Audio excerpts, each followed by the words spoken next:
Nashville has always demanded loyalty, obedience, and silence. But some country icons refused to bow. They chose truth over approval, pride over airplay, and integrity over career safety. What followed was not applause, but punishment. Radio doors quietly closed, tours vanished, contracts stalled. In this video, we revisit 10 country legends who stood their ground, challenged the system, and paid a heavy price for it. These aren't stories of rebellion for fame, but of artists who knew exactly what defiance would cost, and did it anyway. Waylon Jennings. For Waylon Jennings, refusing to bow was never a dramatic gesture. It was a matter of survival. When he arrived in Nashville in the 1960s, the system was rigid and unforgiving. Producers controlled the sound, labels owned the masters, and artists were expected to record exactly what they were told, with studio musicians chosen for them.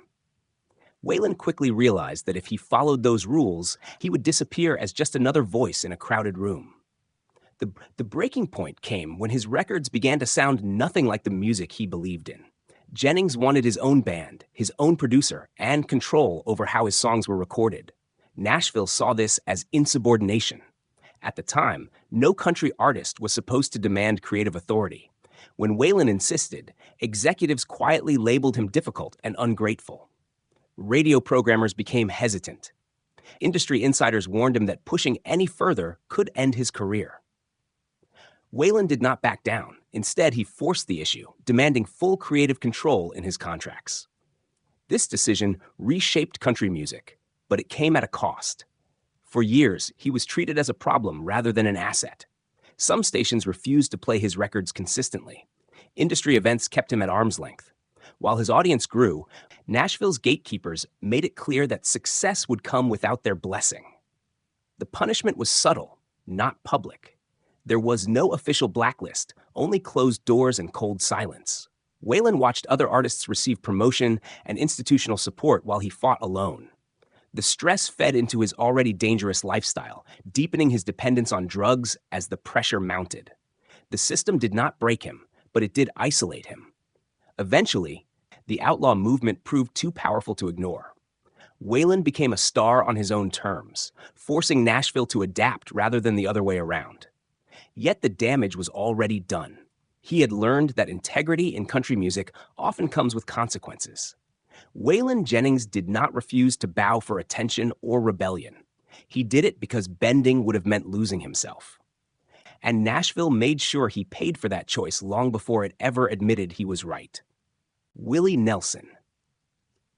Before Willie Nelson became a cultural icon, Nashville had already decided he was a failure. In the early 1960s, Willie was known mainly as a songwriter, quietly feeding hits to other artists while struggling to fit himself into the rigid country system.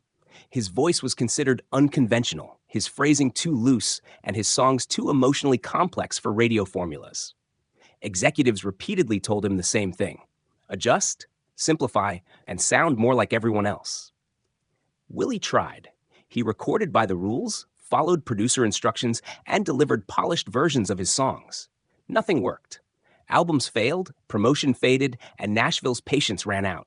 Instead of adapting further, Willie made the decision that would change everything. He walked away. Leaving Nashville was seen as professional suicide at the time. Music Row interpreted his departure not as independence, but as defiance. Once he left, the industry quietly wrote him off. What followed was not immediate success, but isolation. Without the Nashville machine, Willie had no radio support, no major backing, and no safety net. He played smaller venues, rebuilt his sound, and leaned into the very traits the industry had rejected. When his music grew rougher, more personal, and more honest, it resonated deeply with audiences. Nashville, however, remained distant. Even as his popularity grew, radio was slow to embrace him. He had refused to bow, and the system remembered. The punishment was long and psychological. Willie understood that acceptance would only come if he returned on their terms. He refused. Instead, he aligned himself with other outsiders, forming the core of what would become the outlaw movement. Only after his success became undeniable did Nashville begin to reclaim him, reframing his rebellion as innovation rather than insubordination. But that recognition came late. Years of rejection had already shaped him. Willie Nelson learned that the industry does not forgive artists who choose freedom first. He survived because he was willing to walk away from approval entirely. His refusal to bow did not earn immediate respect, only silence. And by the time Nashville finally welcomed him back, Willie had already proven he never needed their permission to endure. Merle Haggard. Merle Haggard never learned how to soften his edges, and Nashville never stopped punishing him for it. From the beginning, Haggard's music carried a dangerous honesty that made the industry uneasy. His songs spoke plainly about prison, working-class anger, regret, and pride, subjects the country establishment preferred to romanticize or ignore. While his talent was undeniable, his refusal to dilute his worldview made him difficult to manage. As his fame grew, so did the tension. Haggard refused to align himself neatly with political expectations from either side. Some of his songs were labeled too conservative, others too sympathetic to society's outsiders. Nashville wanted consistency, safety, and predictability. Merle offered none of that.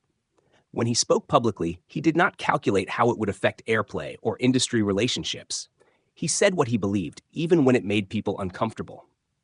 The punishment was never announced, only felt. Certain songs received limited radio support despite strong public demand. Industry figures distanced themselves quietly, treating Haggard as volatile rather than visionary. Invitations slowed. Promotion became selective. He was not exiled, but he was never fully embraced either. Nashville kept him at arm's length, wary of what he might say next. Haggard understood exactly what was happening. He watched safer artists with weaker material receive smoother industry support while his work faced resistance. Yet he refused to adjust his voice or his message. To do so, he believed, would turn his music into a lie. The cost was long-term friction with the system that profited from his authenticity but feared his independence. Despite this, Merle endured.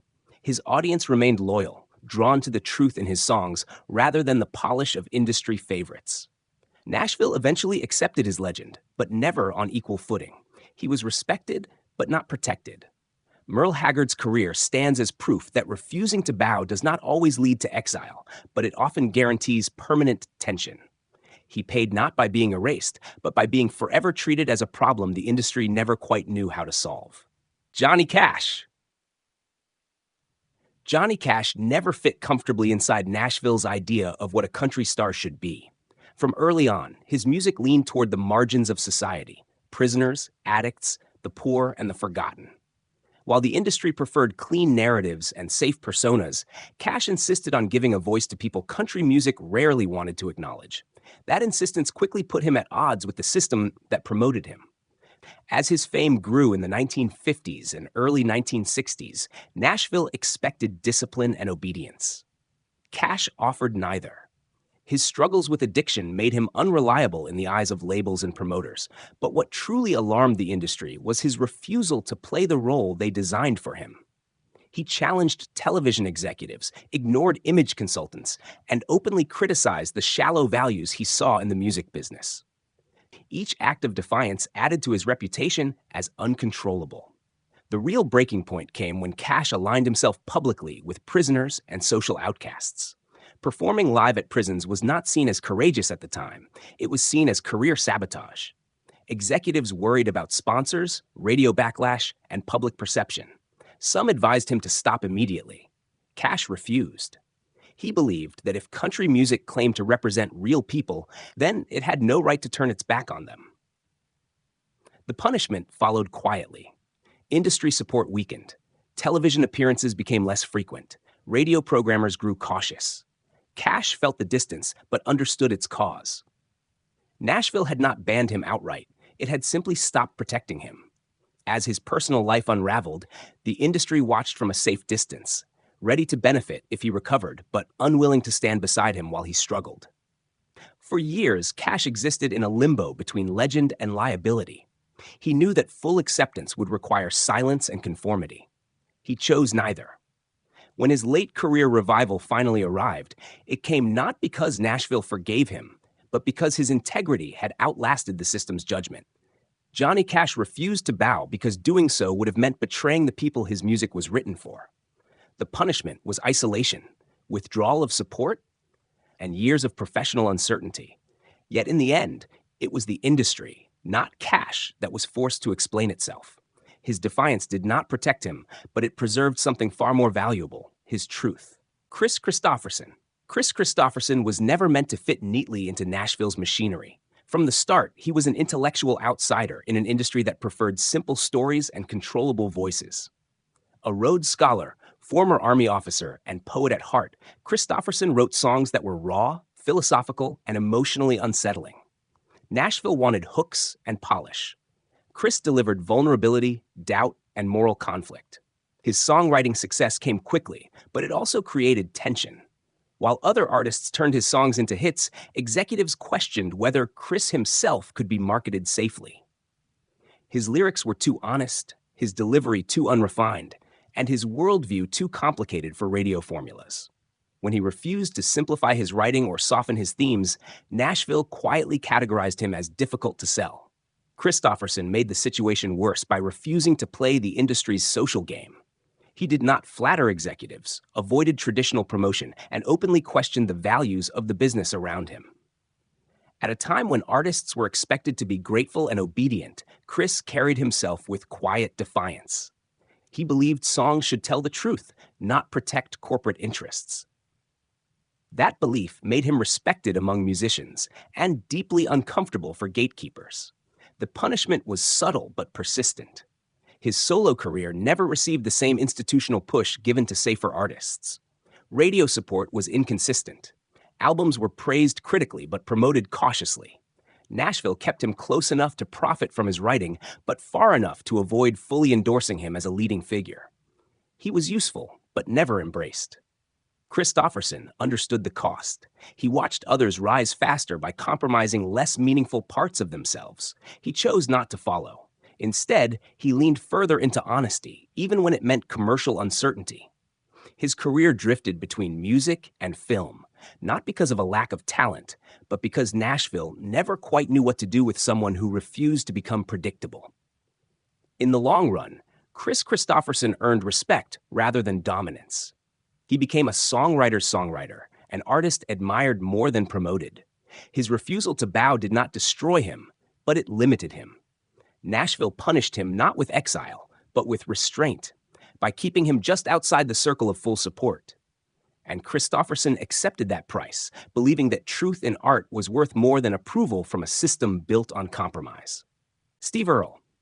Steve Earle understood the rules of Nashville better than most, and chose to break them anyway.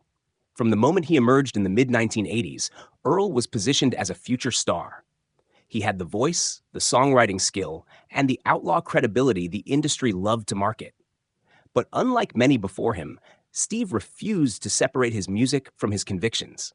He believed that silence, especially when convenient, was a form of surrender. As his career gained momentum, Earle began speaking openly about politics, the death penalty, war, and social injustice, topics Nashville preferred artists avoid entirely. Country radio depended on stability and broad appeal. Steve offered neither.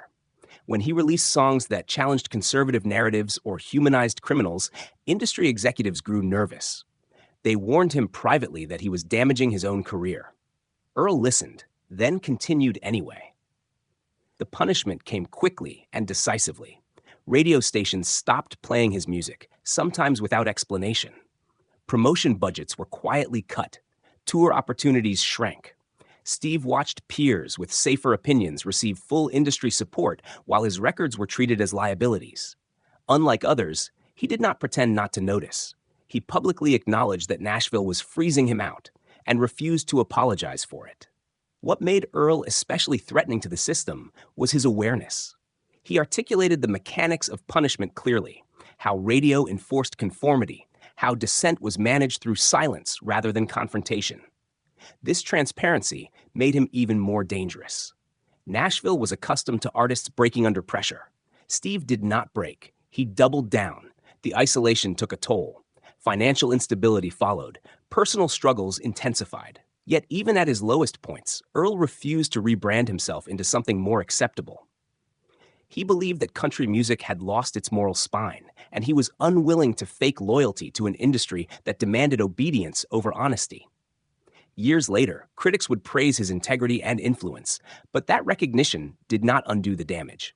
Steve Earle paid in real time, lost airplay, lost income, and lost standing within the mainstream. He was never officially banned, just systematically ignored. That was the punishment. Steve Earle's story is not one of tragic misunderstanding. He knew exactly what defiance would cost him. He accepted the consequences long before they arrived. In an industry built on quiet compliance, his refusal to bow was not a misunderstanding. It was a declaration. And Nashville responded the only way it knew how, by turning away and hoping silence would do the rest. Hank Williams Jr. Hank Williams Jr. grew up under a shadow no artist could escape. As the son of Hank Williams, he was expected to honor a legacy while remaining manageable, respectful, and grateful. For a time, Nashville tried to mold him into a polished continuation of his father's image. Hank Jr. resisted early, determined not to become a tribute act to a past he did not live. That resistance would define his career and his punishments. As he developed his own voice, Hank Jr. embraced a louder, rougher sound and a confrontational public persona. He spoke freely, refused to soften his opinions, and rejected the industry's expectation of controlled neutrality. Nashville tolerated his independence as long as it remained profitable. When his comments became politically charged and openly divisive, tolerance turned into distance. The punishment was swift and visible. Major television platforms cut ties with him. Industry relationships cooled almost overnight. While his fan base remained strong, institutional support vanished. Nashville did not debate him publicly. It simply removed him from spaces that once amplified his presence. Hank Jr. was not erased, but he was sidelined. Unlike others, he did not express regret. He framed the fallout as proof that the industry valued conformity over authenticity. From his perspective, being punished meant he had said something real. Yet the consequences were undeniable. Opportunities once guaranteed disappeared. Corporate partnerships evaporated. His name became risky in rooms where it once guaranteed attention. Hank Jr.'s case reveals a hard truth about country music. Legacy does not protect defiance. Even with a famous name, refusing to bow comes with consequences. Nashville expects gratitude, restraint, and silence when required. Hank Jr. offered none of the above. He chose independence, even when it meant exclusion. Over time, his career continued outside the center of the industry. He remained successful, but no longer fully supported. Nashville tolerated his existence without embracing his presence. The punishment was not poverty or obscurity. It was separation from the platform that once elevated him. Hank Williams Jr. refused to bow because he believed obedience would turn him into something false. The cost was a permanent rift with the industry that raised him. He survived without its approval, but he never regained its trust. In Nashville, defiance can be forgiven only when it is silent. Hank Jr.'s was never meant to be. Loretta Lynn. Loretta Lynn never intended to challenge Nashville's moral code, but her honesty made conflict inevitable. From the moment she began writing songs about real women's lives, the industry grew uneasy.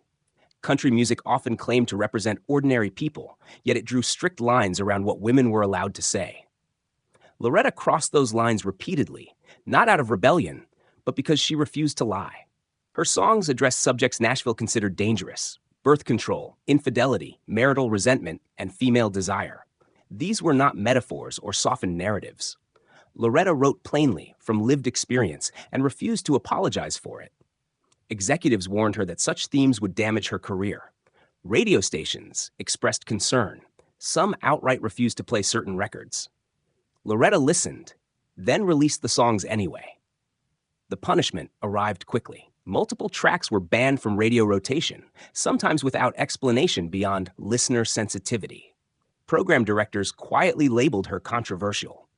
Industry figures suggested she pivot towards safer material if she wanted long-term support. Loretta did not pivot. She believed that if country music could not handle the truth of women's lives, then the problem was not the songs, it was the system.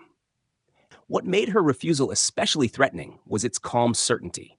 Loretta did not shout or posture. She simply stood her ground. Nashville found this harder to manage than open defiance. There was no scandal to exploit, no apology to demand. Instead, the industry responded with selective support. She was successful, but never fully protected. Celebrated, but constantly monitored. Loretta understood the pattern. She knew which songs would be promoted and which would quietly disappear. She watched male artists sing about violence, infidelity, and excess without consequence, while her work was scrutinized as immoral. Yet she refused to soften her voice. To do so, she believed, would betray the women who heard themselves in her lyrics. Over time, Loretta Lynn became too influential to silence completely. Her audience grew despite the resistance. Nashville eventually reframed her defiance as courage, but only after it proved profitable. The years of restriction were never acknowledged, only forgotten. Loretta did not refuse to bow for attention or controversy. She did it because telling the truth was non-negotiable. The punishment was censorship, unequal standards, and constant pressure to conform. She endured it quietly, proving that in country music, a woman's refusal to bow is often treated as a threat long before it is celebrated as strength. Allan Coe. Allan Coe existed at the far edge of what Nashville could tolerate. While other outlaw artists pushed against the system for creative control, Coe rejected the idea of boundaries altogether. From his image to his lyrics, he refused to be edited, filtered, or explained. Nashville did not see him as rebellious in a productive way.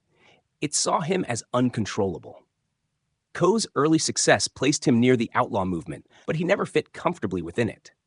Where others negotiated for autonomy, Coe openly mocked the industry's values. He refused to clean up his language, soften his themes, or separate provocation from art. Executives warned him repeatedly that certain material would make him untouchable. Coe released it anyway. The punishment was absolute and sustained. Radio stations avoided him almost entirely. Major labels kept their distance. Even fellow outlaws who benefited from selective rebellion quietly distanced themselves. Nashville did not debate Coe's work or attempt to reshape it. Instead, it treated him as if he did not exist. For an artist who thrived on confrontation, silence became the industry's most effective weapon. Coe understood exactly why he was being erased. He knew the line he had crossed and had no intention of stepping back. To him, compromise would have been a lie. He believed that country music's claim to authenticity was meaningless if it excluded voices that made people uncomfortable. That belief cost him everything the industry could have given. Unlike others on this list, Coe never received a late career redemption from Nashville. His influence remained underground, passed through artists who admired his fearlessness but avoided his fate. His songs were known, his image legendary, but his name was rarely spoken in official spaces. The system made sure of that. Financial instability followed. Opportunities were limited. Yet Coe remained defiant, viewing his isolation as proof of his honesty rather than failure. He did not measure success by awards, airplay, or approval. He measured it by freedom from control. Allan Coe refused to bow in a way Nashville could not manage or reframe. The punishment was total exclusion, not because he lacked talent, but because he exposed the industry's limits too clearly. His career stands as a warning and a testament. In country music, rebellion is only celebrated when it remains profitable. Coe's refusal went further, and for that, he was not corrected, rehabilitated, or forgiven. He was simply left outside the gates where he chose to remain. Sturgill Simpson. Sturgill Simpson represents the modern consequence of refusing to bow in country music. Unlike earlier outlaws, he entered an industry that publicly celebrated independence while quietly enforcing conformity through radio, playlists, and corporate branding. Sturgill exposed that contradiction early and paid for it in real time. From the start, his music resisted categorization. It was rooted in traditional country, but unafraid of experimentation, introspection, and discomfort. When his albums gained critical acclaim, Nashville expected him to play along. Radio-friendly singles, promotional appearances, and quiet gratitude. Sturgill refused. He openly criticized country radio, calling out its closed-door politics and obsession with image over substance. In doing so, he named the system rather than navigating around it. The response was immediate silence. Despite award recognition and a growing fan base, his music received almost no radio support. Stations ignored songs that clearly resonated with listeners. Industry figures avoided engaging with him publicly. There was no official ban, no statement, just absence. Sturgill understood the message clearly. Speak out, and you will be removed from the machine. Rather than retreat, he escalated. He released albums without regard for market expectations, blending genres and challenging the very definition of country music. When Nashville offered partial acceptance on its terms, he declined. At one point, he busked outside an awards show he wasn't invited to perform at, turning exclusion into commentary. It was not a publicity stunt. It was a declaration of independence. The punishment was structural. Without radio or industry backing, Sturgill relied entirely on touring and direct fan support. That path demanded more risk, more exhaustion, and more isolation. While peers benefited from institutional protection, he stood alone. He knew that regaining full access would require silence. He chose to remain vocal. What makes Sturgill's story especially revealing is how openly the industry framed his resistance as self-sabotage. Rather than acknowledging punishment, Nashville suggested he simply didn't want success. This narrative shifted blame away from the system and onto the artist, a tactic increasingly common in the modern era. Sturgill Simpson did not refuse to bow because he misunderstood the rules. He refused because he understood them perfectly. He saw how control now operated quietly, through algorithms, gatekeepers, and polite exclusion. His defiance was not loud in sound, but precise in target. The cost was mainstream visibility. The reward was artistic sovereignty. Sturgill proved that outlaw spirit still exists in country music, but also confirmed that Nashville still punishes those who refuse to kneel, even in an age that pretends rebellion is welcome.